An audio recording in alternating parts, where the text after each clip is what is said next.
Hello दोस्तों, कैसे हो? आपका स्वागत है त्रिपान स्टडी सेंटर में। आज जो हम करने जा रहे हैं ज्योग्राफी के चैप्टर, यानी ज्योग्राफी जो भूगोल है, ये अत्यंत महत्वपूर्ण चैप्टर होने वाला है, क्योंकि इसमें हम भूगोल के विषय में बहुत ही विस्तार पूर्वक चर्चा करेंगे। चलिए देखते हैं हमारा आज टॉपिक क्या है। भारत की जलवायु, देखिए काफ़ी महत्वपूर्ण चैप्टर है भारत में जलवायु, और इसी के अंतर्गत जो हमारा पहला पॉइंट ही इसी बेस पे आधारित है कि भारत में जलवायु संबंधी विभिन्नताएं। देखिए भारत में अगर जलवायु की बात करें तो ये बहुत ही विषमताओं से भरी हुई है। कहते हैं अगर देखा जाए, अगर कहीं सर्दी हो रही होती है तो कहीं गर्मी होती है तो कहीं बर्फ़ गिर रहा होता है। तो भारत में जो है जलवायु की जो संबंधी अगर विभिन्नताओं काफ़ी पाई जाती है, और ये टॉपिक भी हमारे लिए काफ़ी दिलचस्प और इंटरेस्टिंग रहेगा, क्योंकि हम भारत जलवायु के विषय में जो है विस्तार पूर्वक यहाँ चर्चा करेंगे और मैप के अंतर्गत भी इसको देखने और समझने की कोशिश करेंगे। इवन की जो है स्टेट के रिगार्डिंग भी समझने की कोशिश करेंगे, तो काफ़ी महत्वपूर्ण रहेगा ये हमारा सिलेबस। देखिए दोस्तों, भारत का अगर जलवायु की बात करें तो विभिन्नताओं से भरा हुआ है। कहते हैं अगर राजस्थान में अगर गर्मी पड़ती है तो वही रात का समय जो होता है बहुत सर्द वाली होती है।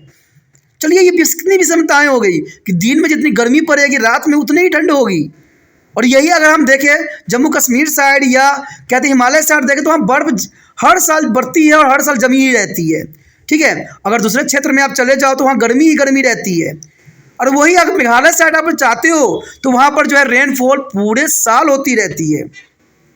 तो ये कहा जा सकता है कि इतनी विभिन्नताएं भारत में ही देखने को मिलता है और कहीं देखने को नहीं मिलेगा। इसलिए भारत की जलवायु की विभिन्नताओं के बारे में जानना हमारे लिए बहुत ही इंटरेस्टिंग और समझ वाली बात रहेगी। आपने भारत की प्राकृतिक आकार स्थिति और अक्षांश विस्तार का अध्ययन आपने पहले ही कर चुके हो, जिसमें हमने डिस्कस किया था अच्छे से कि इसकी आकृति क्या, आकार क्या, स्थिति क्या, अक्षांश विस्तार क्या है। अगर आपने नहीं देखा है तो वीडियो देख लीजिए पीछे वाले, जिसमें सारी बातों पर हमने डिस्कस किया हुआ है। और आप सोच रहे हो कि ये वीडियो मिलता नहीं है हमें, तो आपको पता है त्रिपान स्टडी सेंटर ने जो है प्ले लिस्ट बना दिया है, जहां पर आपको ज्योग्राफी के रिगार्डिंग सारे वीडियो जो है ज्योग्राफी के फोल्डर में मिल जाएंगे। तो इसके लिए जो है आपको थोड़ा फोल्डर में तो जाना ही पड़ेगा। तो वहाँ पर जो है अगर आप इस चैप्टर से बिलोंग करते हो तो इसको जो है आप देखिए, समझिए और सोचिए, काफ़ी महत्वपूर्ण है। तो यहाँ पर हमने पहले ही डिस्कस कर चुके हैं। साथ ही आपने भारत की जो है तीव्र विभिन्नता वाले भू आकृति लक्षणों का भी अध्ययन किया है, यानी भारत की जो है भू आकृति लक्षण काफ़ी यहाँ वैलिड करती है। इससे जलवायु दशाओं में प्रादेशिक विभिन्नताएं पैदा हो जाती है। तो प्रादेशिक विभिन्नता तो होना एक स्वाभाविक बात है, क्योंकि आप जिस क्षेत्र में जाओगे वहाँ पर जो है जलवायु दशाएं प्रादेशिक पर विभिन्नताओं पर दर्शाती है, चाहे वो तापमान हो, चाहे वर्षा हो, तथा विभिन्न ऋतुओं के आरंभ व उनकी अवधि के संबंध में दक्षिण भारत की जलवायु दशाएं उत्तरी भारत की जलवायु दशाओं से काफ़ी भिन्न है। तो ये काफ़ी महत्वपूर्ण आ गई ना कि तापमान, वर्षा तथा विभिन्न जो है ऋतुओं के आरंभिक व उनकी अवधि के संबंध में दक्षिण भारत की जलवायु दशाएं उत्तरी भारत की जलवायु दशाओं से काफ़ी भिन्न है, जो कि काफ़ी महत्वपूर्ण बात को दर्शाया गया है यहाँ पर।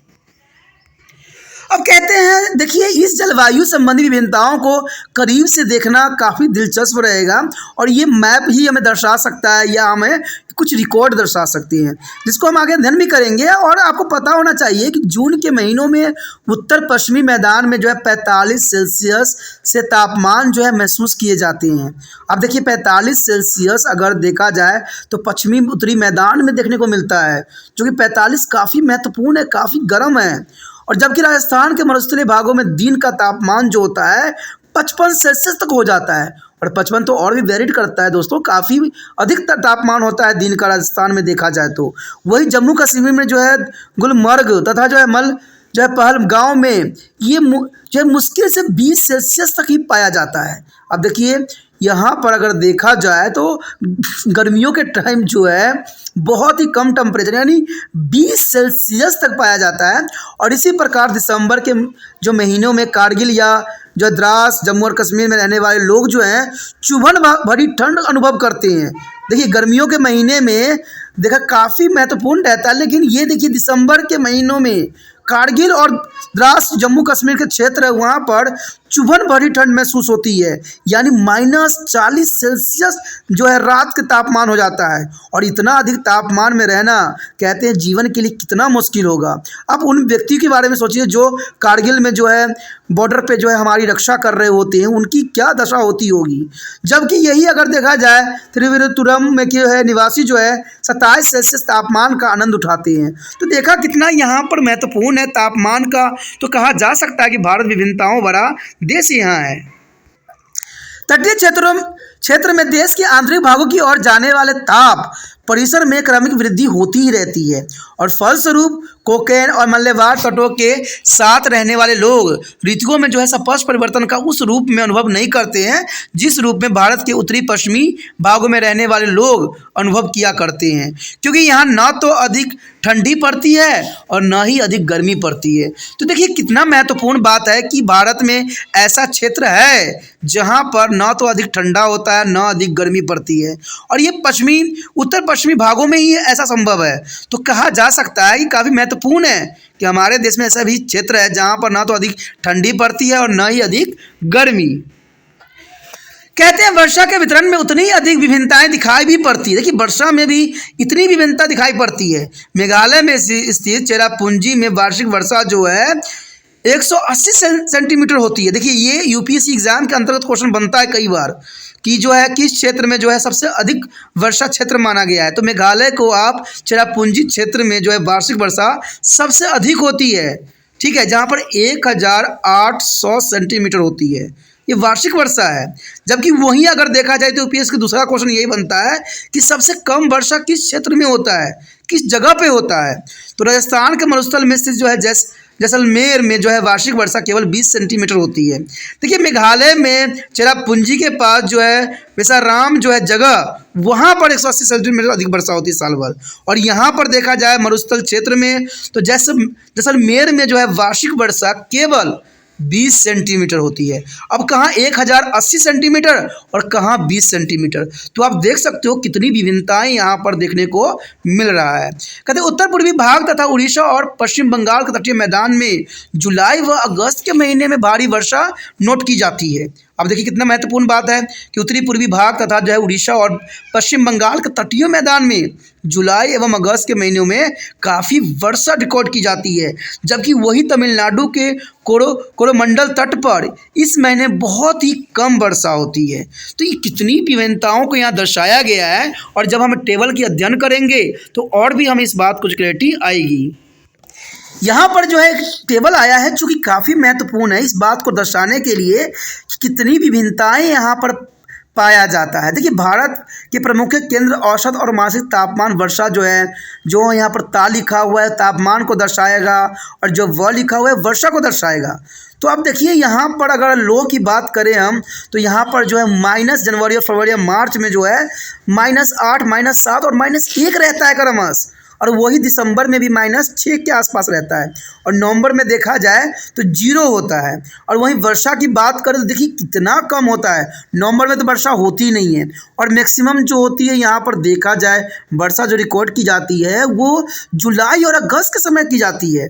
और वहीं शिलोंग की बात किया जाए, देखिए शिलोंग भी कहते हैं यहाँ पर अगर हम तापमान की बात करें तो तापमान वेरिड करती है कि अधिक तापमान यहाँ नहीं दर्शाया गया है। कारण क्या है, यहाँ पर अधिक वर्षा होती है। अब देखिए वर्षा की पैटर्न कितना दर्शाया गया है 476, यानी 476 जो है मैक्सिमम जुलाई में यहाँ वर्षा होती है। तो तापमान जो होगा कम तो होगा ही होगा। और देखिए तापमान भी शिलोंग में 21 सेल्सियस जो है अधिक वर्षा के अंतर्गत ही है। तो इसका मतलब ये हुआ कि वर्षा तो होती है तो यहाँ क्या होगी, ह्यूमिडिटी आएगी, यानी उमस पैदा होगा, और उमस के कारण जो है 21 सेल्सियस तापमान जो होगा जून जुलाई और अगस्त में होगा। और देखिए जून जुलाई अगस्त सितंबर के आसपास ही टेम्परेचर जो है 21 और 20 के आसपास है। तो इसका मतलब है कि ह्यूमिडिटी की वजह से ही यहाँ पर जो है गर्मी पड़ेगी इसका।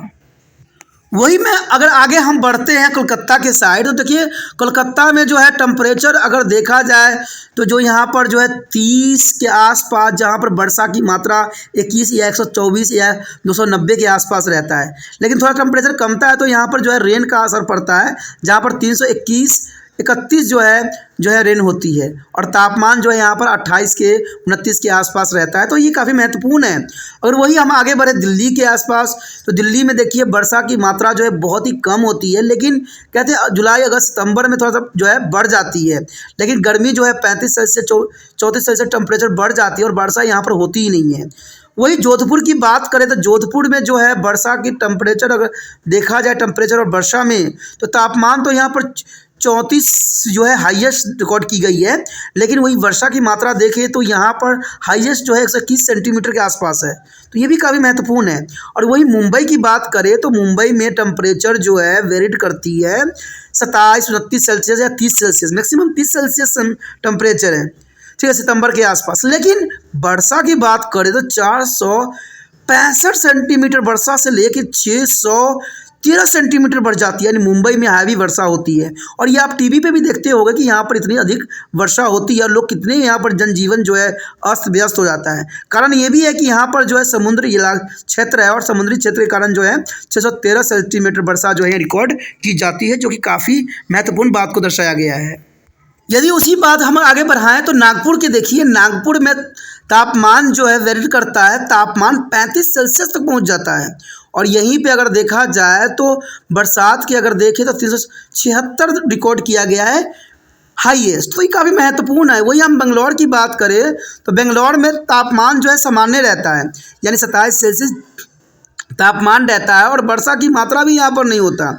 यहाँ अंतिम मास में जो है नवंबर दिसंबर के आसपास, यानी सितंबर अक्टूबर नवंबर के आसपास जो है 164 रिकॉर्ड की गई है। और वही चेन्नई की बात करें तो चेन्नई में हाईएस्ट टेम्परेचर जो है 33 सेल्सियस है, ठीक है। लेकिन यहाँ पर वर्षा जो होती है, देखिए रेन कहाँ होती है सबसे अधिक, अक्टूबर नवंबर दिसंबर में होती है। देखिए अक्टूबर में 306 है, और जो यहाँ पर नवंबर है उसमें 350 है, यानी अक्टूबर नवंबर में जो है अधिक वर्षा रिकॉर्ड की जाती है। तो ये काफ़ी महत्वपूर्ण बात यहाँ दर्शाया गया है।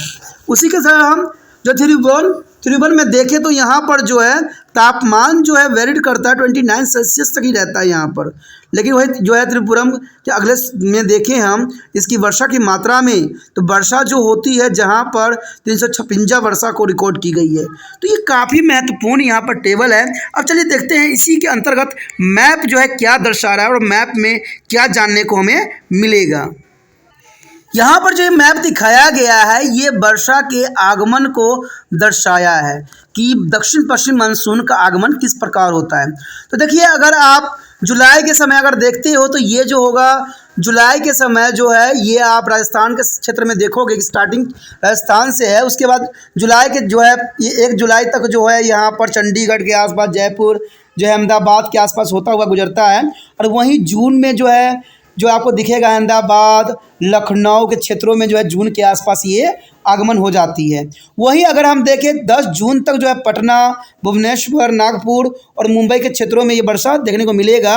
और वही 5 जून के आसपास जो है बांग्लादेश, कोलकाता, ठीक है, और बेंगलुरु के आसपास दिखेगा। तो यही पैटर्न जो है काफ़ी महत्वपूर्ण है। अंडमान निकोबार में जो होता है 25 मई तक आता है, यानी ये जो हमारा आप मैप देख रहे हो ये मानसून का आगमन का ये जो है मैप दिखाया गया है। अब जो हम देखेंगे ये आगमन था और प्रस्थान करने का क्या होता है समय काल, चलिए देखते हैं दूसरे मैप में। देखिए यहाँ पर जो ये मैप दर्शाया गया है दक्षिण पश्चिमी मानसून का प्रस्थान, यानी विड्रॉ कैसे होती है।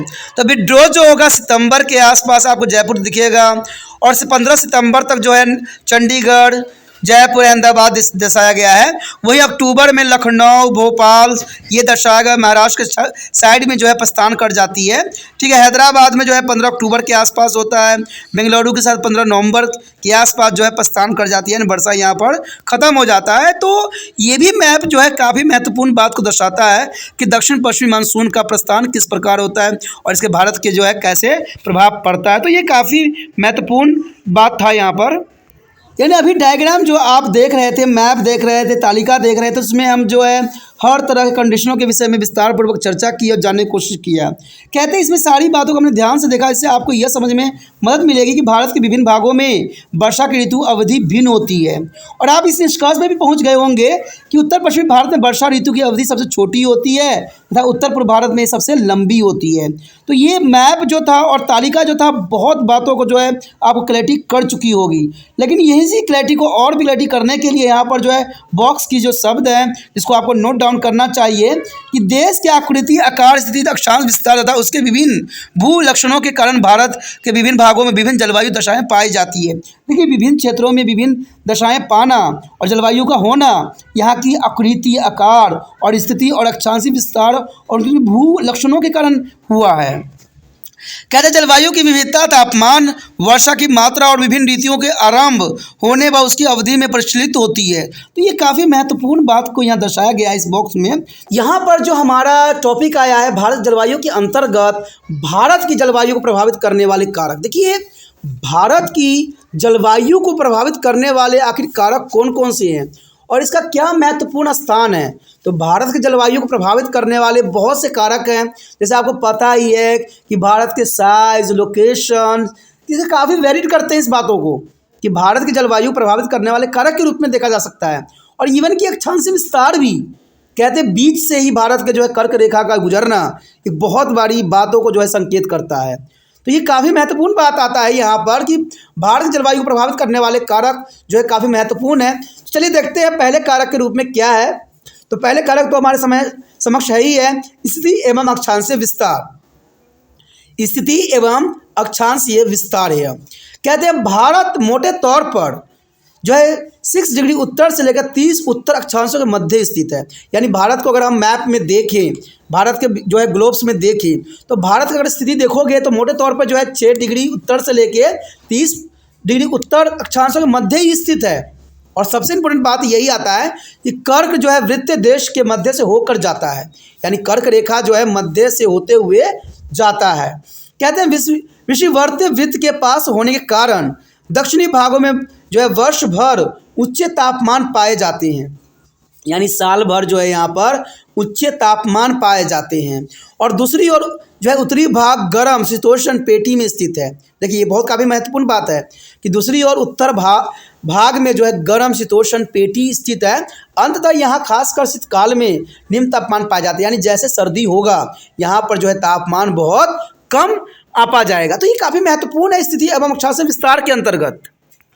अगला पॉइंट जो हमारे समक्ष है समुद्र से दूरी। देखिए समुद्र से दूरी भी है, ये भी एक कारक है जिसका जो है काफ़ी प्रभाव पड़ता है यहाँ पर। यानी समुद्र से दूरी प्रायद्वीपीय भारत अरब सागर और हिंद महासागर तथा बंगाल की खाड़ी से घिरा हुआ है। आपको इस बात के नॉलेज होना चाहिए कि भारत जो है तीनों तरफ से जो समुद्र से घिरा हुआ है, चाहे वो अरब सागर हो, चाहे नीचे हिंद महासागर हो, चाहे बंगाल के साथ बंगाल की खाड़ी हो, तो तीनों तरह से जो है समुद्रों से ही घिरा हुआ है। अंततः भारत के जो है तटीय प्रदेश की जलवायु सम तथा अनुसमुद्री है और इसके विपरीत जो प्रदेश देश के आंतरिक भागों में स्थित है वो समुद्री प्रभाव से अछूता नहीं है।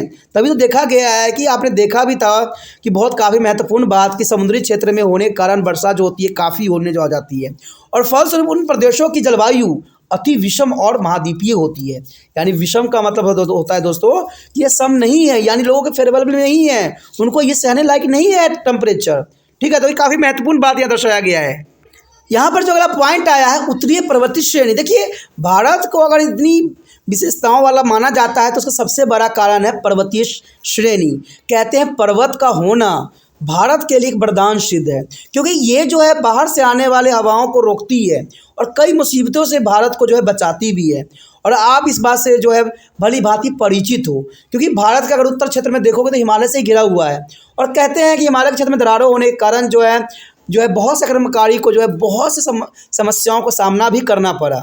तो ये जो है उत्तरी पर्वतीय श्रेणी जो है काफ़ी महत्वपूर्ण रखता है यहाँ पर कारक के रूप में कि हिमालय व उसके साथ की श्रेणियाँ जो है उत्तर पश्चिमी में कश्मीर से लेकर उत्तर पूर्व में अरुणाचल प्रदेश तक ये फैली हुई है। अब भारत का शेष दक्षिण से अलग करती है और ये श्रेणी जो है शीतकाल में मध्य एशिया से आने वाली अत्यधिक जो है ठंडी और शुष्क पवनों से भारत की रक्षा करती है। मैंने पहले ही बताया था कि ये जो है मध्य एशिया से आने वाली ठंडी और शुष्क पवनों से भारत की रक्षा करती है, यानी भारत में प्रवेश होने से जो है रोकती है। और कौन रोकती है?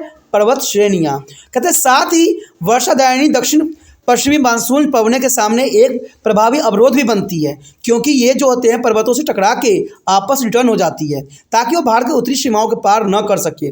और इस प्रकार ये श्रेणी जो है भारतीय उपमहाद्वीप तथा मध्य एशिया के बीच एक जलवायु विभाजक कार्य करती है। तो उत्तर पर्वतीय श्रेणी जो है काफ़ी महत्वपूर्ण है यहाँ पर है, और यह भारत का एक तरह से देखा जाए तो सुरक्षा कवच के रूप में जाना जा सकता है।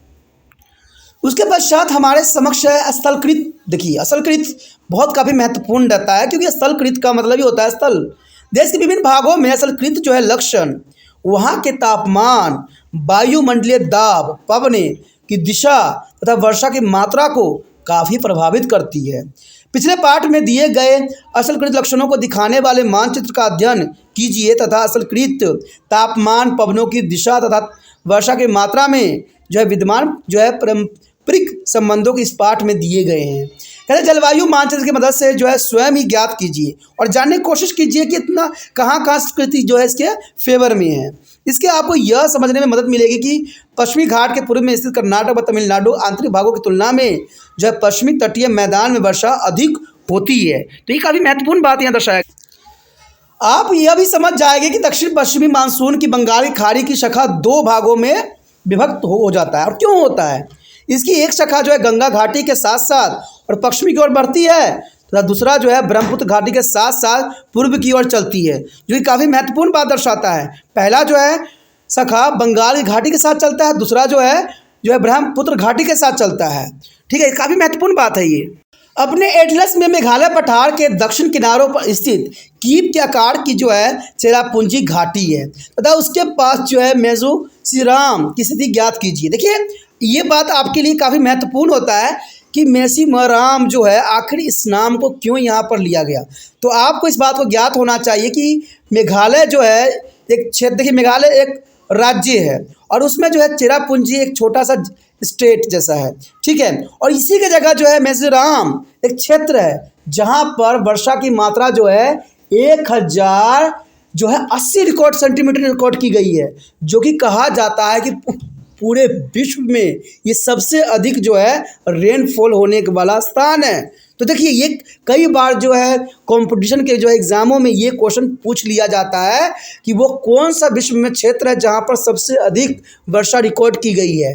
तो ये आपके लिए जो है काफ़ी महत्वपूर्ण क्वेश्चन बन जाता है कि जो है मेसिमराम एक ऐसा जगह है जो कि इंडिया में है, मेघालय में है, चेरापूंजी स्थान है, वहाँ पर जो है सर्वाधिक वर्षा होती है।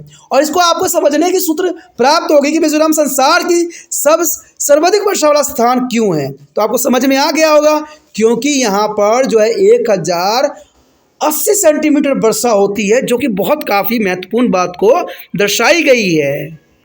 उसके पश्चात हमारे समक्ष है मानसून पवनें। देखिए मानसून पवनें भी एक कारक हो सकती है जो कि काफ़ी भारत की जलवायु को प्रभावित करती है। भारत में पवनों की दिशा की जो है पूर्णतः उलटने से जो है ऋतुओं में अचानक परिवर्तन हो जाती है और कठोर जो ग्रीष्म काल अचानक उत्कृष्टता से प्रतिष्ठित वर्षा ऋतु में बदल जाती है। तो काफ़ी महत्वपूर्ण बात यहाँ आ गया कि कठोर ग्रीष्म काल अचानक जो है उत्कृष्टता से प्रतिष्ठित वर्षा ऋतु में बदल जाती है, और इस प्रकार जो है दिशा बदलने वाली पवनों को मानसून पवन कहते हैं। यानी दिशा बदलने वाले पवनों को क्या कहते हैं? मानसून पवन कहते हैं। और मानसून शब्द अरबी भाषा के मौसम शब्द से बना है, जिसका अर्थ ही होता है ऋतु। मौसमी शब्द का अर्थ होता है ऋतु, और इस पवनों की भारतीय जलवायु पर इतना अधिक प्रभाव पड़ता है कि इसे मानसून प्रकार की जलवायु भी कहा जा सकता है। यानी से पवनों को भारतीय जलवायु पर इतना अधिक प्रभाव पड़ा है कि इसको मानसूनी प्रकार की जलवायु भी कहा जाना कोई गलत नहीं होगा। मानसून को जो है ग्रीष्मकालीन और शीतकालीन मानसून के रूप में भी वर्णित किया जा सकता है। यानी मानसून को ग्रीष्मकालीन और शीतकालीन मानसून के रूप में भी वर्णित करना कोई गलत नहीं होगा। और साथ में इसको जो है दो भागों में बांटना भी गलत नहीं होगा, क्योंकि अगर हम बात करें उत्तरी पूर्वी मानसून एवं उसका प्रभाव का, तो ये साफ दर्शाता है कि शीतकाल में मौसमी दशाएं जो है सामान्यतः उपमहाद्वीपों के उत्तरी पश्चिमी भाग में विकसित ऊंचे दाब क्षेत्र के द्वारा काफ़ी प्रभावित होती है। और परिणाम स्वरूप इस प्रदेश में ठंडी शुष्क पवनें दक्षिण के प्रायद्वीपीय जो है भारत के घेरे हुए जलीय भागों पर फैले निम्न दाब क्षेत्रों की ओर चलने लग जाती है, क्योंकि ये पवनें ठंडी एवं शुष्क होती है, यानी कोल्ड एंड ड्राई होती है, अंततः वर्षा नहीं करती है तथा इस पवनों के प्रभाव से जो है मौसमी दशाएं ठंडी एवं शुष्क रहती है। कहते हैं उत्तरी पूर्वी मानसून पवनें जो है बंगाल की खाड़ी से गुजरते हुए आर्द्रता ग्रहण कर लेती है, यानी ह्यूमिडिटी ग्रहण कर लेती है। और ह्यूमिडिटी के कारण आपको पता ही है पसीने आते हैं, लेकिन जो है गर्म नहीं होती है। और कहते हैं कोरोमंडल तट पर वर्षा काफ़ी होती है। वास्तव में ये पवनें स्थायी या भूमंडलीय पवनें हैं, जिन्हें उत्तरी पूर्वी व्यापारी पवन भी कहते हैं, यानी इन्हें उत्तरी जो है पूर्वी व्यापारी पवन के नाम से भी जाना जाता है। और ये भारत मूलतः जो स्थलीय पवनें हैं, जो कि काफ़ी महत्वपूर्ण बात है।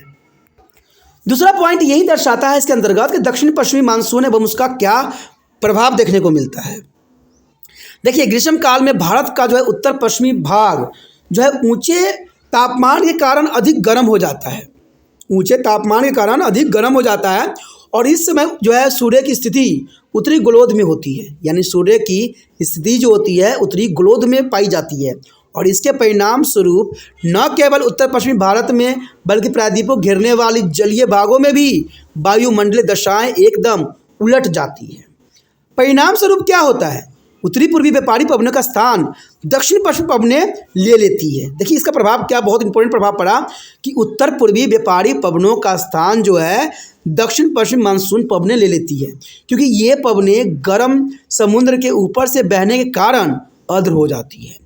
अंततः आर्द्रता से लदी हुई ये पवनें भारत के अधिकांश भागों में दूर दूर तक भारी वर्षा करती है। और इन दक्षिणी पश्चिमी मानसून पवनों को वर्षा ऋतु के नाम से जाना जाता है, और इसकी अवधि जून से सितंबर तक की होती है। देखिए काफ़ी महत्वपूर्ण बात है कि इसकी अवधि जून से सितंबर तक होती है। उसके पश्चात जो है कारक के रूप में उत्तरी वायु परिसंचलन, देखिए ये काफ़ी महत्वपूर्ण बात आता है कि उत्तरी वायु परिसंचलन क्या है, ये कारक के रूप में है। भारत में मानसून के अचानक आगमन का एक अन्य कारण भारतीय भूभाग के ऊपर वायु परिसंचलन में होने वाले परिवर्तन भी है। और कहते हैं ऊपरी वायुमंडल में बहने वाली जो है जेट वायु धाराओं भारतीय जलवायु को विभिन्न प्रकार से काफ़ी प्रभावित करती है, इसमें कोई दो राय नहीं है।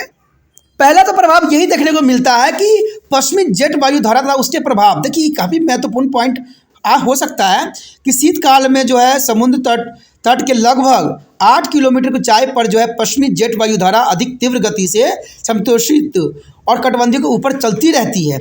और ये जेट वायु धारा जो है हिमालय की श्रेणियों द्वारा दो भागों में विभाजित हो जाती है। और इस जेट वायु धारा की उत्तरी शाखा इस अवरोध के उत्तरी सिरे के सहारे चलती ही रहती है।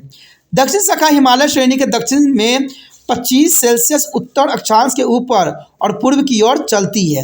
कहते हैं मौसम विज्ञानियों का ऐसा विश्वास है कि यह शाखा जो है भारत की शीतकालीन जो है मौसमी दशाओं को काफ़ी प्रभावित करने में महत्वपूर्ण भूमिका निभाती है। तो ये काफ़ी महत्वपूर्ण बात है। ये जो है जेट वायु धारा भूमध्य सागरीय प्रदेशों से पश्चिमी विक्षाभों को भारतीय उपमहाद्वीपों में लाने के लिए उत्तरदायी भी होती है। और कहते हैं उत्तर पश्चिमी मैदानों में होने वाली शीतकालीन वर्षा तथा ओलावृष्टि तथा जो है पहाड़ी प्रदेशों में कभी कभी होने वाली भारी हिमपात इन्हीं जो विक्षोभों का परिणाम ही होता है। तत्पश्चात संपूर्ण उत्तरी भारत में शीत लहरें चलती रहती है। पूरे देखा जाए तो संपूर्ण उत्तर मैदान में शीतलहर चलती है इस समय के दौरान। उसके पश्चात है पूर्वी जेट वायु धारा था उसके प्रभाव। देखिए पूर्वी जेट वायु धारा का क्या प्रभाव पड़ता है, तो ये भी काफ़ी इंपॉर्टेंट बात रखता है कि ग्रीष्म काल में सूर्य की उत्तरी गोलोध में जो है लंबवत होने के कारण ऊपरी वायु परिसंचलन में जो है उलटफेर हो जाती है। देखिए काफ़ी महत्वपूर्ण बात है कि इस काल में सूर्य की उत्तरी गोलोध में लंबवत होने के कारण जो है ऊपरी वायु परिसंचलन में जो है उलटफेर हो जाती है और पश्चिमी जेट वायु धारा के स्थान पर पूर्वी जेट वायुधारा चलने लग जाती है। तो ये काफ़ी महत्वपूर्ण है कि पश्चिमी जेट वायुधारा के स्थान पर कौन चलने लग जाती है, पूर्वी जेट वायुधारा चलने लग जाती है। और तिब्बत के पठार के गर्म होने के कारण पश्चिमी जेट उत्तर की ओर खिसक जाती है और इसके परिणाम स्वरूप दक्षिणी भाग में पूर्वी ठंडी जेट वायुधारा विकसित हो जाती है और यह 15 डिग्री उत्तरी अक्षांश के आसपास महाद्वीपीय भारत के ऊपर चलती है।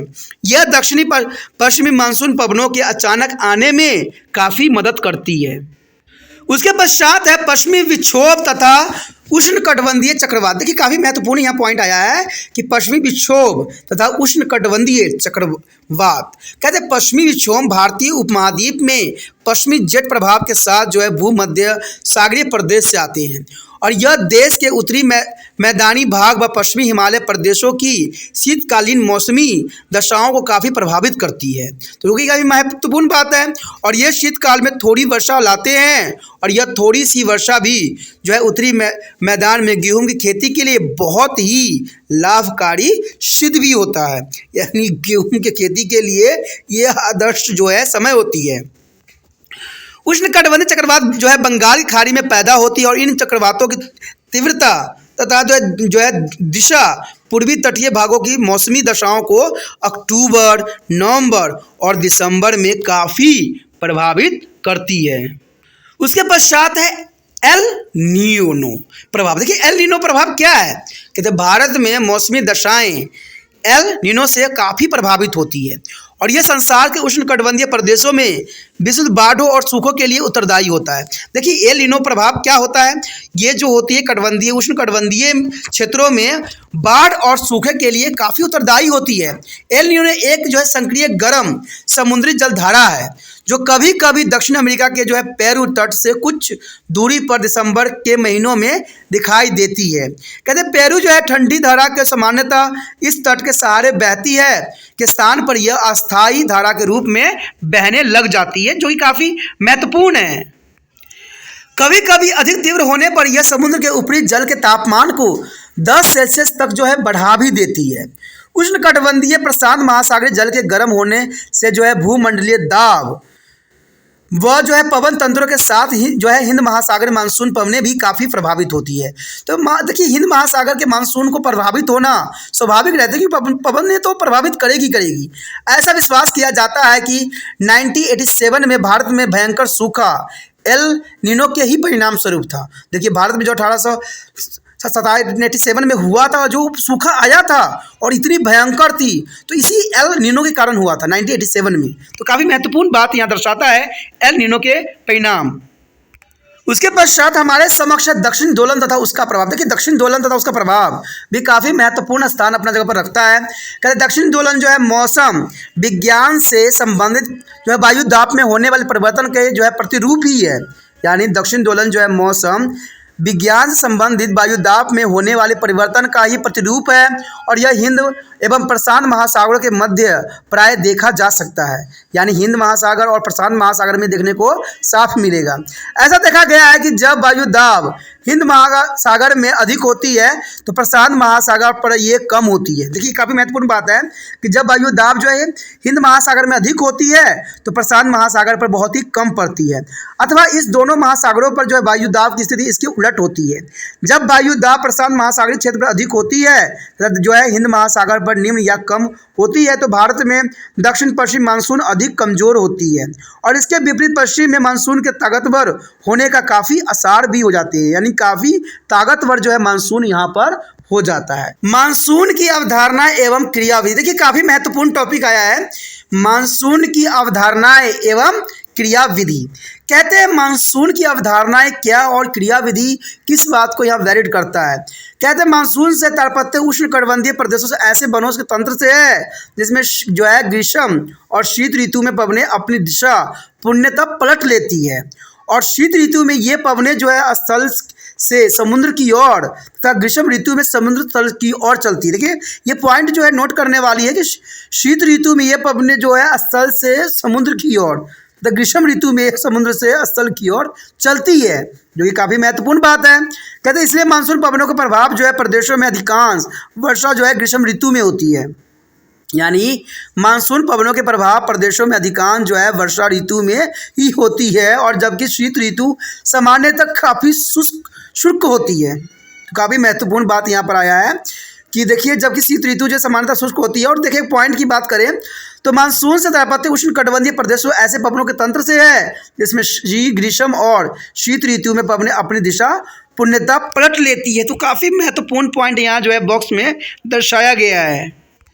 कहते हैं परंपरागत विचारधारा के अनुसार स्थल एवं समुद्र जल के गर्म होने की प्रवृत्ति में अंतर के कारण मानसून का जन्म होता है। तो देखिए, मानसून का जन्म आप समझ गए वो किस प्रकार होता है कि देखिए, स्थल एवं समुद्र जल के गर्म होने की प्रवृत्ति में भी जो है मानसून का जन्म होता है। जब समुद्र जल जो है काफ़ी गर्म होती है तो भाप बनती है, और भाप बन के जो है मानसून का जो है उत्पत्ति होती है।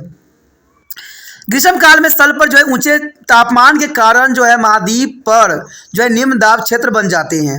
यानी ग्रीष्म काल में स्थल पर जो है ऊंचे तापमान के कारण जो है महाद्वीपों पर जो है निम्न दाब का क्षेत्र बन जाता है, और पवनें जो है निकटवर्तीय महासागरों से स्थल की ओर चलने लग जाती है। यानी निकटवर्तीय महासागरों से ये जो है चलने लगती है, और ये पवनें समुद्री भागों में पैदा होती है। अंततः जो है ग्रीष्म काल में पर्याप्त वर्षा करती है। कहते हैं दूसरी ओर शीतकाल में महाद्वीपीय निकटवर्तीय महासागरों की तुलना में अधिक ठंडे हो जाते हैं। तो कहते हैं बहुत काफ़ी महत्वपूर्ण है कि शीतकाल में महाद्वीप निकटवर्तीय महासागरों की तुलना में अधिक ठंडी हो जाती है, और इसके परिणाम स्वरूप महाद्वीपों पर जो है उच्च दाब क्षेत्र बन जाते हैं।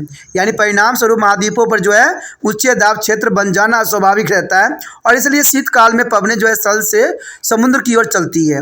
यानी इसलिए जो है शीतकाल में पवनें जो है स्थल से समुद्र की ओर चलती है, क्योंकि ये पवनें महाद्वीपों की विशेषताएं लिए हुए होती है। यानी ये पवनें देखा जाए तो यहाँ पर जो है महाद्वीपों की विशेषता लिए हुए होती है। अंततः ये काफ़ी शुष्क होती है और वर्षा नहीं करती है। मानसून के इस परंपरागत सिद्धांतों को जर्मन जो है मौसम विज्ञानी फ्लेन ने जो है आलोचना भी की थी। यानी देखा जाए तो मानसून की इस परंपरागत सिद्धांत को जर्मन जो है मौसम विज्ञानी फ्लेन ने इसकी आलोचना भी की थी। उसके विचार से जो है भूमंडलीय स्तर पर पवनों की दिशा में अमूल्य परिवर्तन के लिए मात्र जो है स्थलीय एवं समुद्री भागों के विभिन्न प्रकार से जो गर्म होना काफ़ी नहीं है। उसने जो है मानसून की उत्पत्ति और सूर्य की सीधे किरणों के जो है खिसकने के प्रभाव से वायुमंडल दाब पेटियों के जो है मौसम के अनुसार खिसकने के आधार पर स्पष्ट किया है। तो देखिए काफ़ी महत्वपूर्ण बात है जो है यहाँ पर जो है फैमुल ने दिया था, काफ़ी महत्वपूर्ण था। फैमुल के जो है फ्लेन के फॉर्मूले, ठीक है, जिसमें इसने बताया था कि उसने मानसून की उत्पत्ति के सूर्य की सीधे किरणों से जो है खिसकने के प्रभाव से वायु दाब एवं पवन पेटी के मौसम के अनुसार खिसकने के आधार पर स्पष्ट किया था, जो कि काफ़ी महत्वपूर्ण था। इस सिद्धांत के अनुसार जब सूर्य की किरणें ग्रीष्म ऋतु के उत्तर की ओर कर्क वृत्त पर जो है लंबवत पड़ती है। देखिए इस सिद्धांत के अनुसार जब सूर्य किरणें ग्रीष्म ऋतु में उत्तर की ओर कर्क वृत्त पर लंबवत पड़ती है तब अंत उष्णकटिबंधीय अभिसरण क्षेत्र बनता है। इसको हम ITCZ कहते हैं, यानी अंततः उष्णकटिबंधीय अभिसरण क्षेत्र भी उत्तर की ओर स्थानांतरित हो जाती है, और इसके परिणाम स्वरूप भारत के उत्तरी पश्चिमी भागों में एक निम्न दाब क्षेत्र बन जाता है, और यह निम्न दाब इस प्रदेश के उच्च तापमानों के कारण और अधिक गहन हो जाती है, और यह निम्न दाब क्षेत्र जो है हिंद महासागर से वायु के दक्षिण पश्चिम मानसून के रूप में भारतीय भूभाग की ओर खिंचती चली जाती है। और कहते हैं शीत ऋतु में ITCZ जो है दक्षिण की ओर स्थानांतरित हो जाती है, और भारत के उत्तरी भाग पर जो उच्च दाब विकसित हो जाते हैं, और यह उच्च दाब जो है उपोषण उच्च दाब पेटी के जो है विषुववर्तीय वृत्त की ओर खिसकने से और अधिक गहन हो जाती है, और उत्तरी भारत के इस उच्च दाब के कारण पवनें जो है उत्तर पूर्वी मानसून के रूप में चलने लग जाती है, जिसका दिशा जो है उत्तर पूर्व से जो है दक्षिण पश्चिमी की ओर होती है, जो कि काफ़ी महत्वपूर्ण बात को दर्शाया गया है। इससे भी अधिक जो है नवीन अवलोकन के अनुसार भारतीय मानसून की उत्पत्ति स्थल एवं समुद्र भागों के विभिन्न रूपों से गर्म होने तथा दाब एवं पवन पेटियों की मौसमी स्थानांतरण के कारण हुआ है। तो ये काफ़ी महत्वपूर्ण है कि भारतीय मानसून की उत्पत्ति स्थल व जो है समुद्री भागों के विभिन्न रूप में जो है गर्म होने तथा दाब पवन पेटियों के मौसमी स्थानांतरण के कारण हुआ है। इसके देखा जाए तो बहुत से कारकों को जो है प्रकाशित होती है, यानी सब कारक बनती है। इसमें से सबसे अधिक महत्वपूर्ण कारक जो है उत्पोषण कटिबंधीय पश्चिमी तथा जो है उष्ण कटिबंधीय पूर्वी जेट वायु धाराएं हैं, और जो है उत्तरेशन कटिबंधीय पश्चिमी जेट वायुधारा शीतकाल में भारत के जो है ऊपर चलती है और इससे जो है उत्तरी भारत में जो है उष्ण दाब क्षेत्र का निर्माण होता है, जो कि काफ़ी महत्वपूर्ण है। कहते हैं इस प्रकार यह उत्तर पूर्वी मानसून पवनों को अधिक शक्तिशाली बनाने में काफ़ी मदद करती है और यह जेट वायुधारा शीत ऋतु में भारत से दूर उत्तर की ओर खिसकती जाती है और तथा कहते हैं इस ऋतु में जो है उष्णकटिबंधीय पूर्वी जेट वायुधारा का विकास भी हो जाता है और इस जेट वायुधारा का आगमन भारत में दक्षिण पश्चिम मानसून के आरंभ से होने के साथ साथ ही होता है, जो काफ़ी महत्वपूर्ण बात यहाँ दर्शाया जाता है। यदि यहाँ पर हम एक बॉक्स की बात करें, पॉइंटों की बात करें, तो काफ़ी महत्वपूर्ण रहेगा कि परंपरागत मत के अनुसार जो है स्थल एवं जलीय भागों के विभिन्न प्रकार से गर्म होने के कारण जो है मानसून की उत्पत्ति होती है और कहते हैं जर्मन मौसम विज्ञानी के अनुसार मानसून की उत्पत्ति का प्रमुख कारण वायु दाब एवं पवन पेटियों का खिसकना ही है, जिसमें कोई दो राय नहीं, सही बात है, क्योंकि आपको पता है कि वायु दाब के कारण ही ऐसा संभव हुआ है। और आधुनिक वैज्ञानिक का मत है कि भारतीय मानसून पवनों की उत्पत्ति के लिए अनेक कारक उत्तरदायी है, इसमें सबसे महत्वपूर्ण जेट वायुधाराएं हैं। तो कहते हैं दोनों बातों को नकारा नहीं जा सकता है, दोनों बात सही है कि जेट वायुधारा भी काफ़ी महत्वपूर्ण स्थान रखता है और दाब वायु दाब और पवन पेटियां भी अपने जगह सही है। यहाँ पर जो हमारे समक्ष है भारत में ऋतु चक्र, देखिए भारत में अगर ऋतु चक्र की बात करें तो आपको पता है कि भारत जो है विभिन्नताओं से भरा हुआ है। भारत एक ऐसा देश है जहाँ पर ऋतु का चक्र जो है अलग अलग समय में बहुत ही पैटर्न रखता है।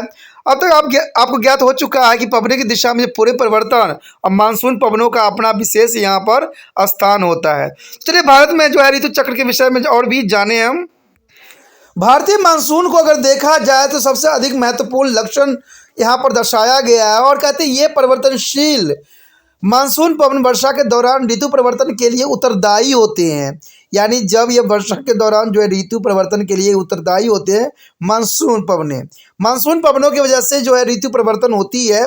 इसलिए विस्तार से जानना अत्यधिक महत्वपूर्ण है कि संपूर्ण भारत में जो है विभिन्न ऋतुओं में मौसमी दशाएं कैसी रहती है और ये काफ़ी दिलचस्प भी रहेगा कि संपूर्ण भारत में विभिन्न ऋतुओं में जो है मौसमी दशाएं कैसी रहेगी। कहते हैं भारत में जलवायु के जो है अनुसार वर्षा के निम्न 4 ऋतुओं में यहाँ पर बांटा गया है। यानी भारत में जलवायु की जो है अनुसार वर्षा को 4 विभिन्न ऋतुओं में बांटने का यहाँ प्रावधान की गई है। देखिए सबसे पहले तो यही आता है कि शीत ऋतु यानी दिसंबर से फरवरी तक के समय काल होता है। शीत ऋतु जो होता है दिसंबर से फरवरी तक होती है। ग्रीष्म ऋतु जो होती है मार्च से मई, ठीक है, दक्षिण भारत में, तथा मार्च से जून उत्तरी भारत में होता है। तो मार्च से जो है मई तक जो होती है दक्षिण भारत में जो होती है ग्रीष्म ऋतु होती है। लेकिन अगर उत्तरी भारत की बात करें तो ये जो होता है मार्च से जून तक होती है। आगे बढ़ते दक्षिण पश्चिमी मानसून की ऋतु जून से सितंबर के माह होता है, जो कि काफ़ी महत्वपूर्ण है। देखिए आगे बढ़ते दक्षिण मानसून ऋतु जो होती है जून से दिसंबर तक होती है और पीछे हटते दक्षिण पश्चिमी मानसून ऋतु जो होती है अक्टूबर और नवंबर के दौरान होता है। तो ये काफ़ी महत्वपूर्ण यहाँ पर 4 जो है डिफरेंट ऋतुओं में बांटी गई है। इससे हमें जो है आगे समझने में और भी आसान होगा। तो सबसे पहले हम देखते हैं यहाँ पर जो हमारे समक्ष आया है पहला शीत ऋतु। देखिए शीत ऋतु के अंतर्गत जो है यहाँ पर शीत ऋतु अलग अलग समय में अलग अलग टाइम में अलग अलग क्षेत्रों में अलग अलग होती है। तो ये काफ़ी महत्वपूर्ण है। तो शीत ऋतु यही दर्शाता है कि उत्तर भारत में यह ऋतु जो है प्रायः नवंबर के अंतिम सप्ताह में आरंभ हो जाती है।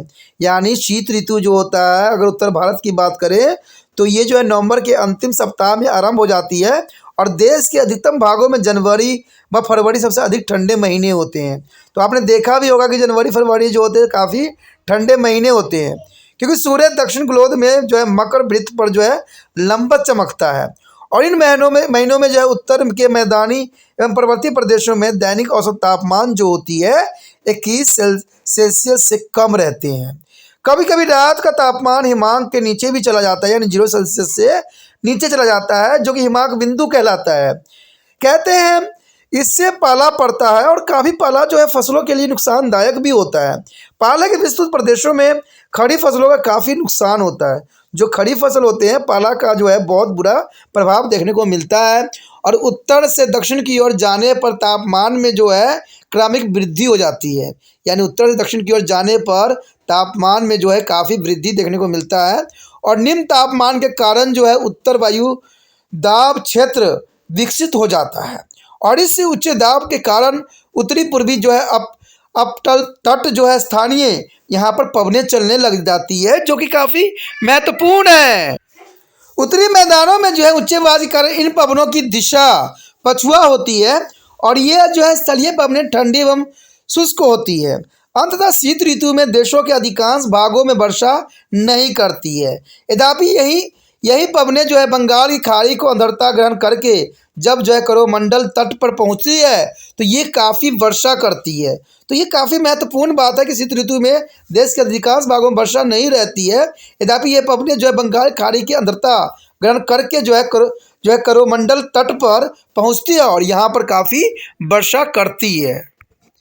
इन ऋतु का एक अन्य लक्षण जो है अवदावों का एक के बाद एक आगमन भी होता है और इस अवदावा को पश्चिमी विक्षोभ भी कहते हैं। यानी अवदावा को जो है पश्चिमी विक्षोभ के नाम से भी जाना जाता है क्योंकि ये जो है भूमध्य सागरीय प्रदेशों में विकसित होती है और ये अवदाब जो है पश्चिमी जेट वायुधारा के साथ चलती ही रहती है। और कहते हैं इराक व पाकिस्तान के ऊपर से जो है होते हुए एक लंबी दूरी तय करके भारत में यह मध्य दक्षिण दिसंबर के आसपास पहुंचता है। तो ये काफ़ी महत्वपूर्ण है कि इराक व पाकिस्तान के ऊपर से होते हुए एक लंबी दूरी तय करके भारत में ये जो है मध्य दिसंबर के आसपास पहुंचते हैं और इनके आने से तापमान में जो है काफ़ी वृद्धि होती है।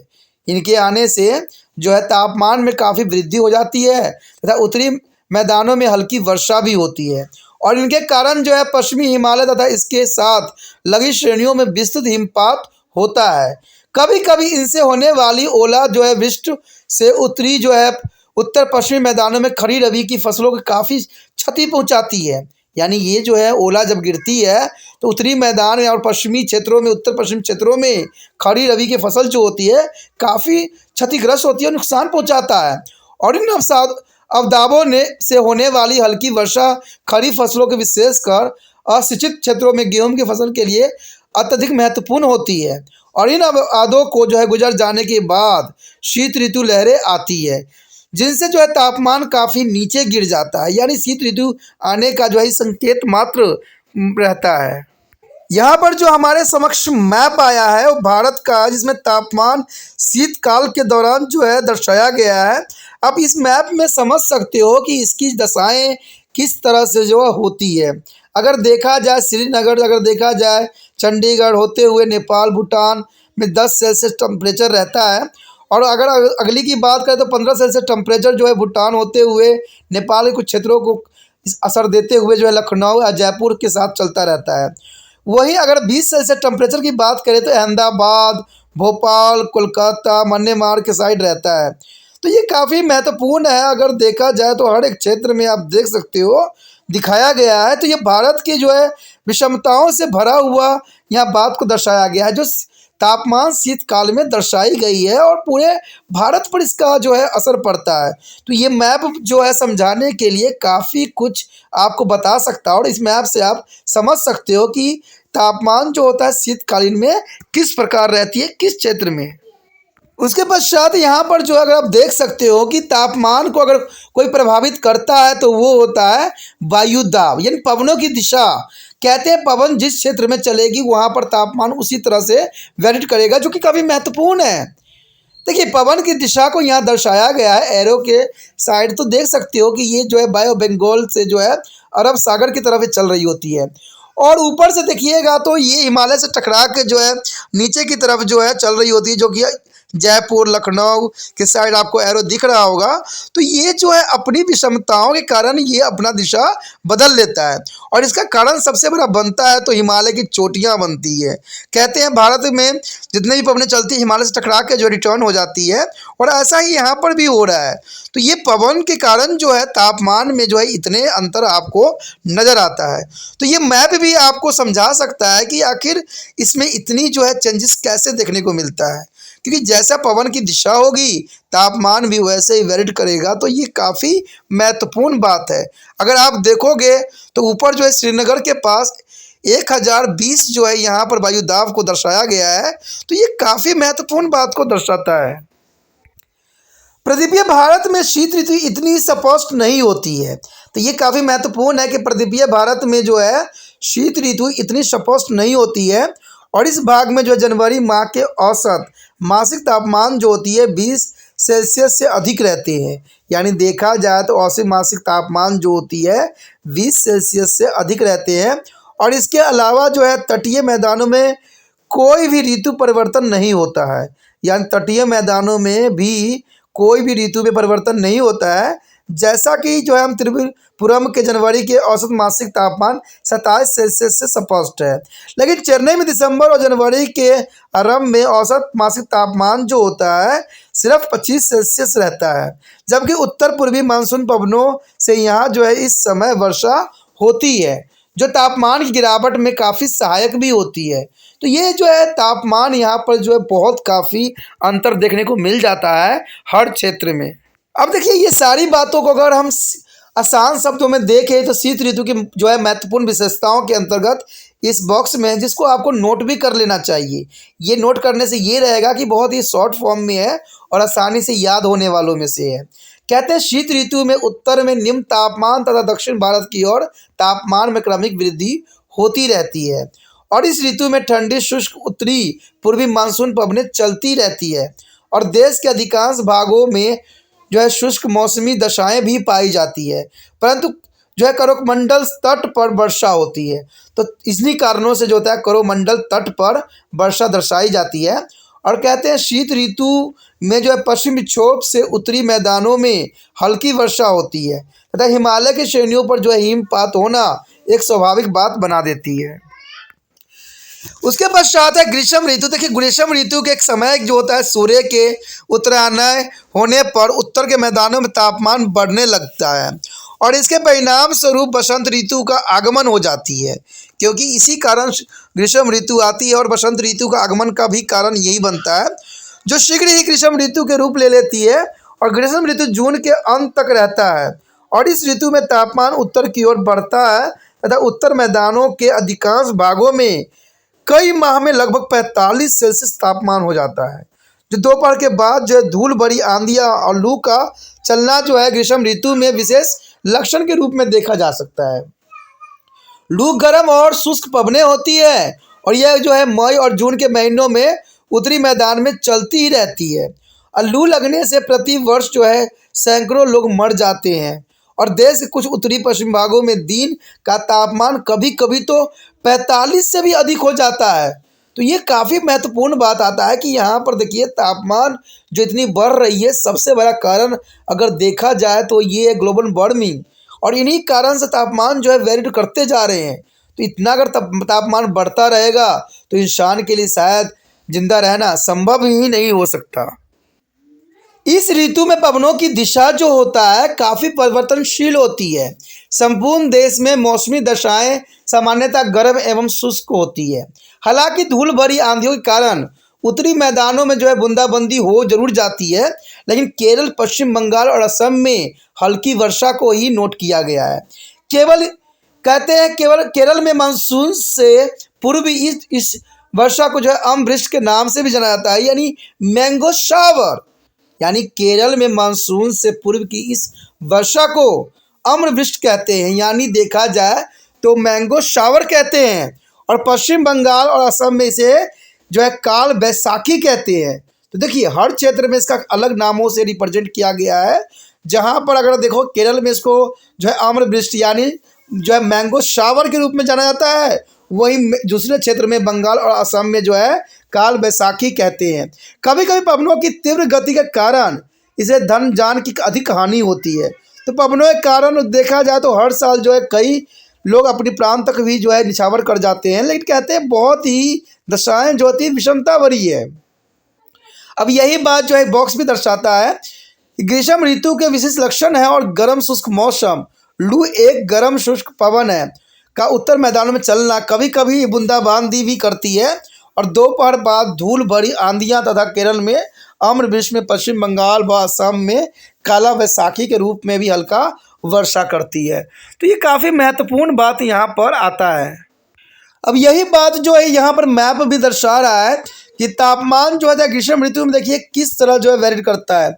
अगर हम श्रीनगर से स्टार्ट करें तो 37.5 सेल्सियस टेम्परेचर होता है, वहीं चंडीगढ़ के क्षेत्र में देखिएगा तो 40 को दर्शाया गया है। और ये जो होता है कई क्षेत्र में जो है ये तापमान सामान्य रहता है। और कहते हैं अगर राजस्थान क्षेत्र में देखें तो पहले से ही 42.5 होता है टेम्परेचर, तो काफ़ी महत्वपूर्ण है कि 42.5 टेम्परेचर वेट करना आम बात नहीं है। अगर देखें तो और भी क्षेत्र में चाहे बेंगलोर हो, चेन्नई हो, यहाँ 30 से ऊपर ही है, 35 के आसपास है। और सबसे अधिक तो तापमान जो होता है हैदराबाद के आसपास और नागपुर के आसपास, जहाँ 42.5 डिग्री टेम्परेचर जो है नोट डाउन की गई है, जो कि काफ़ी महत्वपूर्ण बात को दर्शाता है। कहते हैं हर क्षेत्र में अगर तापमान देखो, चाहे भूटान के क्षेत्र में देखो, इफ़ाल में देखो, बांग्लादेश के साइड देखो, पटना देखो, नेपाल, तो हर क्षेत्र में तापमान जो है ग्रीष्म ऋतु में काफ़ी अधिक होती है। कहते हैं टेम्परेचर बढ़ता ही जा रहा है, जो कि बहुत बड़ी चिंता का विषय बन गया है। तो ये मैप भी इस बात को आपको भली भांति समझा दिया होगा और काफ़ी महत्वपूर्ण बात यहाँ दर्शाया भी गया है। कहते हैं अगर कोई तापमान पे सबसे अधिक प्रभाव डालता है तो वो प्रभाव डालता है वायु दाब या पवन। देखिए पवन का भी यहाँ पर बहुत महत्वपूर्ण स्थान रहता है। यहाँ पर तापमान अधिक होने के कारण कहते हैं यहाँ पर देखिएगा तो चंडीगढ़ साइड जो है 998 या 998 जो है हवा का प्रेशर होती है इन क्षेत्रों में, और कहीं कहीं 1000 भी होती है। तो इस तरह जो है पूरे भारत में आप देख सकते हो कि यहाँ पर जो है वायु दाब का क्या प्रभाव पड़ रहा है, और जिस क्षेत्र में पड़ रहा है उस क्षेत्र में जो है तापमान भी अपना जो है प्रकोप भी दिखा रहा है। तो कहते हैं ये काफ़ी महत्वपूर्ण बात यहाँ पर है कि वायु दाब जो है अपना प्रभाव हर एक जो है समय में दर्शाता है, और ये इम्पोर्टेंट भी रखता है, क्योंकि कहते हैं हवा के कारण ही जो है तापमान जो है इतने अंतर जो है नज़र आता है। तो ये मैप भी आपको बहुत कुछ समझा सकता है। इस मैप को ध्यान से समझने की कोशिश कीजिए। उसके पश्चात हमारे समक्ष आगे बढ़ते दक्षिण पश्चिम मानसून की ऋतु। देखिए आगे बढ़ते दक्षिण पश्चिमी मानसून की ऋतु क्या है।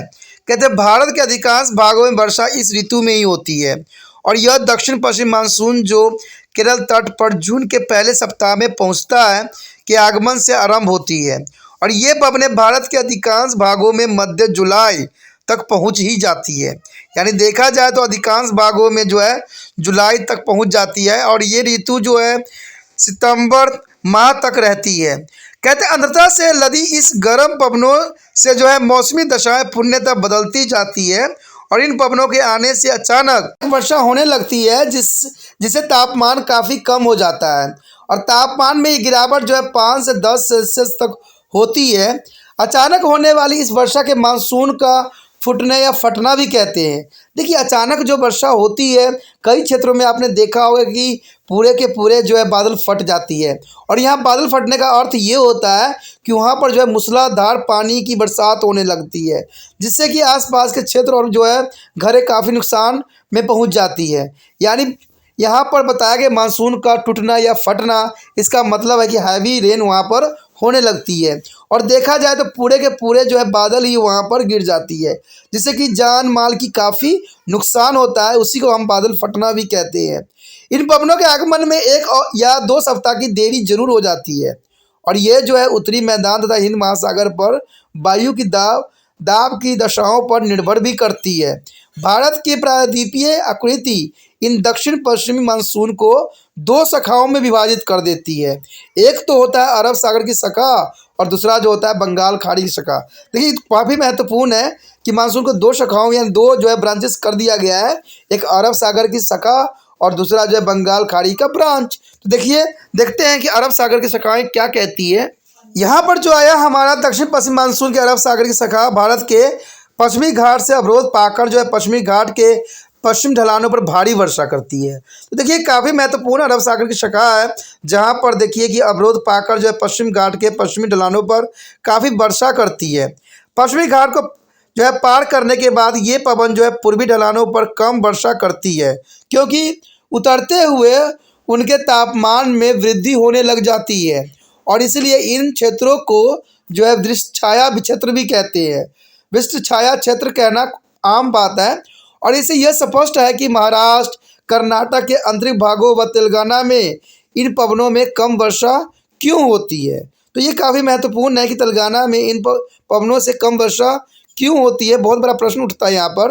कहते हैं दक्षिण पश्चिम मानसून पवनें जो है सौराष्ट्र एवं कच्छ के तट के आगे बढ़ती हुई राजस्थान के ऊपर से गुजरती है और आगे चलकर यह खाड़ी की बंगाल की शाखा से मिल जाती है और ये पवनें इन राज्यों के पश्चिमी हिमालय क्षेत्रों में दूर दूर तक वर्षा करती रहती है। तो ये काफ़ी महत्वपूर्ण था हमारा अरब सागर की शाखा। अब देखते हैं बंगाल खाड़ी की शाखा क्या कहती है। कहते बंगाल की खाड़ी शाखा पूर्वी हिमालय क्षेत्र में अवरोध पाकर दो उपशाखाओं में विभाजित हो जाती है, जो कि काफ़ी महत्वपूर्ण है। यानी बंगाल की खाड़ी दो भागों में विभक्त हो जाती है। एक शाखा पूर्व तथा उत्तर पूर्वी दिशा की ओर बहती है तथा यह जो है ब्रह्मपुत्र घाटी या भारत की उत्तर पूर्वी शाखाओं में भारी वर्षा करती है।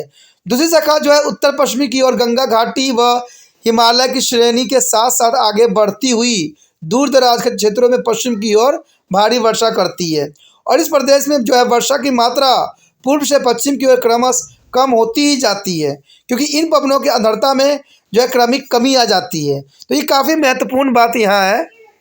उसके पश्चात हमारे समक्ष है दक्षिण पश्चिम मानसून की विशेषता। देखिए ये पवनें जो है भारतीय तट पर सामान्यतः जून के पहले सप्ताह में पहुंचती है, लेकिन उसके आगमन और वापस लौटने का समय निश्चित नहीं होता है। ये वायु दाब पे जो है डिपेंड करता है। वर्षा काल में सूखे के दौरान भी आते हैं, यानी जब वर्षा काल में सूखे के दौर भी आ जाते हैं तो ये बहुत काफ़ी महत्वपूर्ण है। आप देखते हुए कि भारत कई क्षेत्र जो है सूखे के प्रकोप में होते हैं और इन सूखे के दौरे से भी कभी कभी फसलें नष्ट भी हो जाती है और कभी कभी ये पवनें जो है कुछ प्रदेशों के ऊपर से गुजर जाती है और वर्षा नहीं करती है। गुजरती तो जरूर है लेकिन वर्षा नहीं करती है। यहाँ पर जो दर्शाया गया है मैप बहुत काफ़ी महत्वपूर्ण मैप है, जिसमें वर्षा दक्षिण पश्चिम मानसून की तरफ होती है। देखिए ये काफ़ी महत्वपूर्ण है। अगर आपको मैं बताऊं कि चेरापूंजी जो होता है सबसे अधिक रेनफॉल होती है, जिसके विषय में हमने पढ़ा भी है, और सबसे कम जो होता है राजस्थान होता है। तो इसी जो है बात को यहाँ दर्शाया गया है कि 0 से लेके 20 जो है सेंटीमीटर वर्षा जो होती है राजस्थान क्षेत्र में आप देख सकते हो। और देखा जाए जो है 400 से अधिक जो वर्षा की जो माप होती है वो जो होती है आपको केरल साइड भी आपको नज़र आ रहा होगा, बंगाल के पास में भी। लेकिन सारे साल वर्षा जो होती है वो चेरापूंजी के साथ होती है, जिसको जो है 200 से 400 दर्शाया गया है। तो देखा जाए तो काफ़ी महत्वपूर्ण यहाँ पर जो है मैप में दर्शाया गया है। देखा जाए तो पूरे भारत में जो है अगर देखो तो इसमें जो है मौसमी का जो है यहाँ पर 60 से 100 सेंटीमीटर के आसपास वर्षा को दर्शाया गया है। लेकिन निचले क्षेत्र में आप देखोगे तो 0 से जो है 20 सेल्सियस तापमान के ऊपर दर्शाया गया है, यानी 20 से 40 को दर्शाया गया है, जो कि काफ़ी महत्वपूर्ण है इस मैप में। कहते हैं अगर देखा जाए विशेषताओं के अंतर्गत वर्षा की मात्रा तथा समय व वर्षा व सूखे के दौरान के समय में साल दर साल जो है विभिन्नता पाई जाती है और इसे मानसून का जो है मनमौजी होना भी कहते हैं, क्योंकि ये साल भर के दौरान ये साल जो होना मनमौजी कहलाना आम बात है। ये पवनें जो है दिसंबर के अंत तक पीछे हटने लग जाती है और लेकिन कभी कभी ये अक्टूबर माह तक जो है पीछे हटती है या कभी सितंबर से पूर्व की ओर पीछे हट जाती है। तो ये काफ़ी महत्वपूर्ण बात यहाँ दर्शाया गया है और दर्शाया गया है इस बॉक्स में कि भारत के जो है उत्तर पूर्वी भागों में जो है निम्न दाब की दशाएं और भारत के जो है घेरे हुए जलीय भागों पर जो है उच्च दाब की दशाएं दर्शाया गया है। कहते हैं अरब सागर और बंगाल की खाड़ी में पवनों की सामान्य दिशा जो है दक्षिण पश्चिमी से उत्तर पूर्व की तरफ होती है और इससे जो विश्व प्रदेशों में वर्षा होती रहती है, लेकिन वर्षा काल के बीच में सूखे के दौर भी आता रहता है। मानसून जून के पहले सप्ताह में आता है तथा दिसंबर के अंत तक पीछे हटने लग जाता है और इस ऋतु में मौसम जो है सामान्यतः गर्म एवं आर्द्र हो जाती है। अगला पॉइंट जो हमारे समक्ष आया है पीछे हटते दक्षिण पश्चिम मानसून की ऋतु। देखिए काफ़ी महत्वपूर्ण है। कहते दक्षिण पश्चिम मानसून पाकिस्तान के जो है सीमावर्ती क्षेत्र व उत्तर पश्चिम भारत से दिसंबर से जो है सितंबर के पहले सप्ताह के पीछे हटने लग जाते हैं और यहाँ वे सबसे अंत में पहुँचते हैं और इन पवनों के पीछे हटने का मुख्य कारण जो है भारत के उत्तरी पश्चिम भाग के जो है निम्न दाब क्षेत्रफल का कमजोर होना होता है। कहते सूर्य का जो है विषुववर्ती वृत्त की ओर आभासी गति तथा विस्तृत वर्षा के कारण जो है तापमान के नीचे गिरने के साथ वायु दाब धीरे धीरे ऊंचा होने लग जाता है और वायुमंडलीय दाब के ढांचे में परिवर्तन के कारण जो है दक्षिण पश्चिम मानसून पीछे हटने लगता है। इसलिए इन अवधि के जो है दक्षिण पश्चिम मानसून को पीछे हटना कहते हैं और इसके पश्चिमी जो है परिणाम स्वरूप इन ऋतुओं में जो है स्वच्छ मौसमी दशाएं भी पाई जाती है, जो कि काफी महत्वपूर्ण है। कहते हैं भारत के उत्तर पश्चिम भाग के जो है निम्न दाब क्षेत्र जो है अक्टूबर के अंत तक बंगाली खाड़ी के मध्य स्थानांतरित हो जाता है, और इन अस्थायी दशाओं के कारण बंगाल की खाड़ी में अत्यंत तीव्र चक्रवाती तूफान भी पैदा होती है। और ये चक्रवाती तूफान भारत के जो है पूर्वी तट के साथ साथ तटीय प्रदेशों में भारी वर्षा करती है, और कभी कभी जो है अत्यधिक तीव्रता वाले तूफान से जो है खड़ी फसलें, पशुएं, संपत्ति और यातायात संचार और विद्युत लाइनों की भारी क्षति पहुंचती है। कहते तमिलनाडु तट अपनी वर्षा का अधिकांश भाग अक्टूबर व नवंबर व मानसून के पीछे हटने की ऋतु में प्राप्त करता है। यदि इस बॉक्स को अगर हम देखें तो कहते हैं उत्तर पश्चिम भारत के जो है निम्न दाब क्षेत्र जो है का कमजोर होना, संपूर्ण भारत में तापमान का गिरना और निम्न दाब क्षेत्र का जो है दक्षिण की ओर खिसकना और बंगाली खाड़ी में चक्रवाती तूफानों का पैदा होना, जिनसे भारत के पूर्वी तटीय क्षेत्रों में फसलों व संपत्ति की काफ़ी क्षति उठानी पड़ती है। यहाँ पर जो हमारे समक्ष आया है पॉइंट, वार्षिक वर्षा का वितरण काफ़ी महत्वपूर्ण है। जब हम मैप करेंगे तो ये बात को और भी जो है विस्तृत जानने की कोशिश करेंगे कि आखिर वार्षिक वर्षा का वितरण किस प्रकार होता है। तो मैप भी जो है काफ़ी कुछ रहेगा, तो मैप जो है हम करेंगे अंतिम चरण में, तो ये बात बहुत इंपॉर्टेंट रहेगा कि वार्षिक वर्षा का वितरण किस प्रकार जो है भारत में रहता है। कहते हैं भारत में औसत वार्षिक वर्षा के वितरण के प्रादेशिक विभिन्नता काफ़ी स्पष्ट होता है कि भारत में जो है औसत वार्षिक वर्षा के वितरण जो होती है प्रादेशिक विभिन्नताओं को काफ़ी स्पष्ट होती है। वर्षा के वितरण जो है मानचित्र से यह स्पष्ट है कि जम्मू और कश्मीर के उत्तर पूर्वी भाग व राजस्थान के धूल पश्चिम भागों में वर्षा जो होती है 20 सेंटीमीटर से कम होती है। तो ये काफ़ी महत्वपूर्ण है कि जम्मू और कश्मीर और उत्तर जो है पूर्वी भाग जो है राजस्थान के धूरी पश्चिमी भागों में जो है वर्षा 20 सेंटीमीटर से कम होती है। दूसरी ओर पश्चिमी तटीय मैदान जो है उत्तरी पूर्वी भारत के उप हिमालय क्षेत्रों के साथ शिल्लोंग पठार पर जो है 200 सेंटीमीटर से भी अधिक वर्षा करती है। कहते हैं खासी जयंतिया के दक्षिण ढलानों से खासकर चेरापूंजी घाटी में जो है 1000 सेंटीमीटर से भी अधिक वर्षा होती है। कहते हैं 200 सेंटीमीटर की सम वर्षा रेखा गुजरात के दक्षिण तट से आरंभ होकर पश्चिमी घाट के तट के जो है समांतर चलती हुई कन्याकुमारी तक ये पहुँचती है। पश्चिमी घाट जो है पूर्व में वर्षा अचानक जो है 60 सेंटीमीटर से भी कम हो जाती है। कहते हैं 100 सेंटीमीटर की जो है समवर्षा रेखा जम्मू व कश्मीर के दक्षिण पश्चिमी भागों से आरंभ होकर पूर्व की ओर इलाहाबाद तक जो है जाती है, और यहाँ से वह पश्चिम और दक्षिण पश्चिम की ओर जो है मुड़कर पश्चिमी मध्य प्रदेश, पूर्वी महाराष्ट्र और जो है उत्तर आंध्र प्रदेश में गुजरती हुई विशाखापट्टनम के पास पूर्वी तट पर मिल जाती है। तो काफ़ी महत्वपूर्ण यहाँ पर है। इस समवर्षा रेखा को जो है पश्चिम और दक्षिण पश्चिम स्थित क्षेत्र में वर्षा कम होती है। कहते करोमंडल तट के कुछ भागों में जो है 100 सेंटीमीटर से भी अधिक वर्षा होती है, और कहते हैं यहाँ पर 100 सेंटीमीटर से कम वर्षा आने वाले भाग जो है कृषि के लिए सिंचाई के साधनों पर निर्भर करते हैं। इसी बात को अगर हम मानचित्र पे देखें तो ये स्पष्ट कर देता है कि भारत के औसत वार्षिक वर्षा जो है यहाँ पर दिखाया गया है, जो कि काफ़ी महत्वपूर्ण है। आप देख सकते हो कि यहाँ पर 400 से अधिक सेंटीमीटर वर्षा जो है चेरापूंजी साइड ही जो है नोट किया गया है, यानी अरुणाचल प्रदेश के साइड जो है चेरापूंजी, ये देखिए यहाँ पर जो है दिख रहा है, जहाँ पर जो है पूरा डार्क किया हुआ है। तो सबसे अधिक रेनफॉल जो है यहीं पे होता है, यानी जो है औसत वार्षिक वर्षा जो है इसी क्षेत्र में दिखाया गया है। अगर बात करें हम कि यहाँ पर 300 से जो 400 जो है कुछ क्षेत्र जो है आपको केरल के दिख रहा होगा और महाराष्ट्र साइड भी दिख रहा होगा, जो कि काफ़ी महत्वपूर्ण है। तो ये बात काफ़ी महत्वपूर्ण यहाँ पर दिखाता है कि भारत की वार्षिक वर्षा जो है वितरण किस प्रकार होता है। अगर आप देख सकते हो तो ऊपर जम्मू और कश्मीर साइड जो होता है, और इधर देख लीजिए राजस्थान के साइड, तो यहाँ पर जो है 0 से 10 सेंटीमीटर वर्षा ही नोट किया गया है, और राजस्थान के साइड 0 से 10 के साथ जो है 20 से 40 भी दर्शाया गया है, और 20 से 40 के साथ 40 से 60 भी दर्शाया गया है। तो देखा जाए तो ये काफ़ी मरुस्थलीय क्षेत्र है, इसलिए यहाँ पर वर्षा का जो है मात्रा बहुत ही कम होती है, जो कि काफ़ी महत्वपूर्ण बात को ये मैप को में दर्शाया गया है, जो कि ज़रूरी भी है। कहते हैं अगर हम पॉइंटों की बात करें तो यहाँ पर पॉइंट जो है काफ़ी महत्वपूर्ण है, जो आपके समक्ष प्रस्तुत हुआ है। देखिए कोलकाता से अमृतसर की ओर जाने पर वर्षा कम होती चली जाती है, यानी कोलकाता से अमृतसर की ओर जाने पर जो है वर्षा कम होती जाती है। कहते हैं दक्कन के पठार पर जो है तट से जो है आंतरिक भागों की ओर वर्षा कम होती चली जाती है। तो ये भी इंपॉर्टेंट बात है कि दक्कन से पठार पर जो है तट से आंतरिक जो है भागों की ओर वर्षा कम होती चली जाती है। कहते हैं भारत के उत्तरी पूर्वी भागों में जो है उत्तर पश्चिमी भागों की तुलना में वर्षा अधिक होती है, जो काफ़ी महत्वपूर्ण है। यानी भारत के उत्तर पूर्वी भागों में जो है उत्तर पश्चिमी भागों की तुलना में वर्षा अधिक होती है। कहते हैं पवनाभिमुख जो है ढलानों पर पवन जो है विमुख ढलानों की तुलना में वार्षिक वर्षा जो होती है काफ़ी महत्वपूर्ण अपना स्थान रखता है।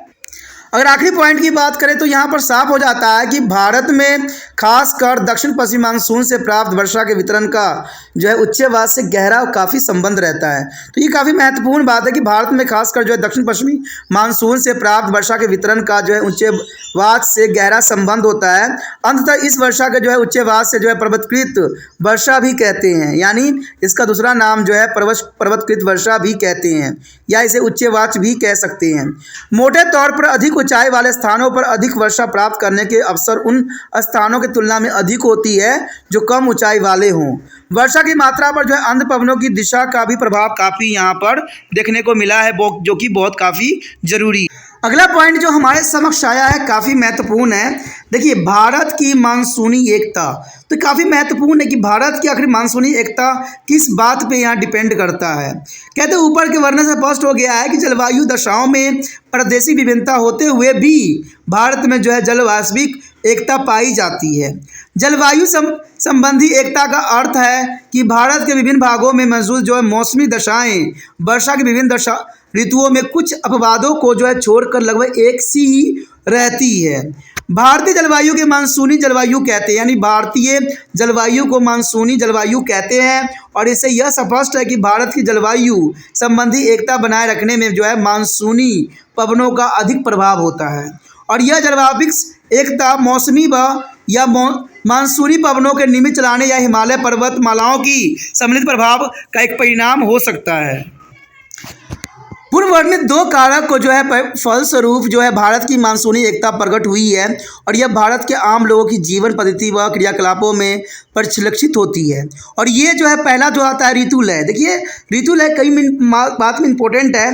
कहते हैं गर्म, आर्द्र और शीत ऋतुओं का जो है क्रम भारत के लोगों की जीवन पद्धति एवं आर्थिक क्रियाओं के निम्न रूपों में काफ़ी प्रभावित करती है।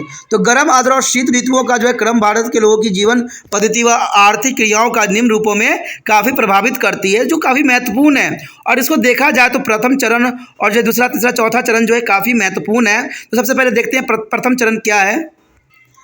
तो यहाँ पर सर्वप्रथम यही बात आती है कि संपूर्ण भारत के किसान जो है मानसून के आगमन और कृषि के संबंधी क्रियाओं जैसे खेती का जोतना, बीज बोना, रोपण आदि जो आरंभ करते हैं। देखिए, ये काफ़ी महत्वपूर्ण है और पुरातन समय से ये जो है क्रियाएं चलती आ रही है कि भारतीय किसान जो है मानसून पे आश्रित रहते हैं और मानसून के आगमन से ही जो है इनके जीवन का जो है उज्ज्वलता दिखाई देती है। यानी जैसे मानसून आता है ये जोतना, बीज बोना, रोपण आदि क्रियाएँ आरंभ कर देती है। और ये आज से नहीं है, पुराने समय से है। कहते हैं विभिन्न क्षेत्रों में खरीफ की फसल जैसे चावल, ज्वार, बाजरा, कपास, गन्ना का जो स्वरूप वहाँ होने वाली वर्षा की मात्रा पर काफ़ी प्रतिफल होती है। यानी वर्षा जितना होगी उतना ही जो है चावल हो, बाजरा हो, कपास हो, गन्ना हो, उसकी फसल जो है काफ़ी आगे बढ़ेगी। तो ये काफ़ी महत्वपूर्ण है। वर्षा के पैटर्न जो है भारत में काफ़ी मायने रखती है। और शीत ऋतु में ठंडे व सिंचित क्षेत्र की रबी की प्रमुख फसल गेहूँ है। तो ये काफ़ी महत्वपूर्ण है कि शीत ऋतु में जो है ठंडे व जो संचालित क्षेत्रों की रबी की प्रमुख फसल जो है गेहूं को ही माना जाता है, जबकि जौ, चना, तिलहन उत्तर मध्य भारत की जो है असिंचित क्षेत्रों में आम फसलें मानी जाती है। अगर दूसरे चरण की बात करें तो ये बात करता है कि लोगों के वस्त्र भी ऋतुओं द्वारा प्रभावित होती है। कहते हैं जैसा ऋतु होता है वैसे ही लोग जो है वस्त्र पहनते हैं, इसमें कोई दो राय नहीं है। कहते हैं ग्रीष्म ऋतु में भारत के लोग जो है सूती कपड़े पहनना पसंद करते हैं और सूती कपड़े ही काफ़ी उनके लिए फ़ायदेमंद रहती है।